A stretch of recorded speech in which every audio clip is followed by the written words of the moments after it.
Yes, and we are in chapter 5 of Mark's Gospel. And I love this story. It's kind of a double story. Mark likes to sandwich one story inside of another one. And he does it classically here in Mark 5, starting at verse 21, going down through the end of the chapter. And we get the story of Jairus. Jairus is this synagogue ruler. He has got a daughter who is 12 years old, and she's at the point of death. He's desperate. And so Jesus starts traveling with Jairus to care for his daughter. And along the way, this woman comes along who's got a 12-year-old problem. And this woman is a complete outcast. She's unclean. She's been bleeding for 12 years. She's absolutely on the outside of everything. But she touches his garment. Power goes out from him. She's healed.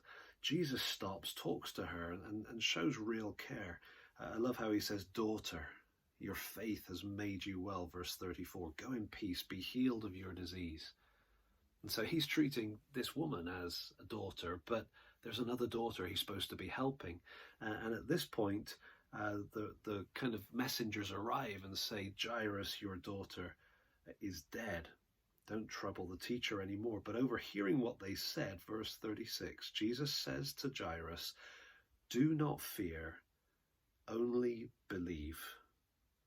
And so then they go on, maybe you know the story, go into the place where his daughter is lying dead, and Jesus raises her from the dead and then tells them to give her something to eat. I love the way that you've got two people here, a 12-year-old girl and a 12-year-old problem. You've got I suppose, the princess of the town, and you've got the woman who is the absolute outcast.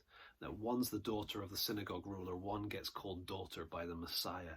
And so there's all these parallels going through this. And I suppose it's a helpful reminder, just like many of the stories, that there aren't, in Jesus's eyes, there aren't different classes or qualities in society. I suppose in our terms right now, it's easy to think of protecting the vulnerable, and yet I've lost count of how many times I've heard people make comments or be reported to make the comment, "Well, I'm young, it's not going to affect me. It doesn't matter if old people die."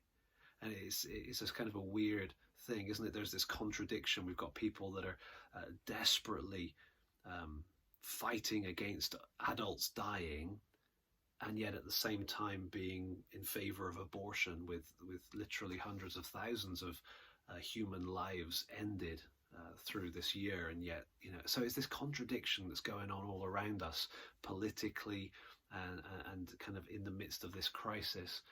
But I love the fact that when I'm reading Mark and I see Jesus caring for the little princess, the darling in everybody's eyes, and caring for the outcast that nobody else wanted to get near. For Jesus, they're both valuable humans. Every human life is worth saving. Every human life is worthy of our care and our love. And Jesus exemplifies that. Jesus shows us that. And as we pursue God's heart, looking at Jesus, we get to see the heart of his Father. And I find that incredibly, incredibly reassuring.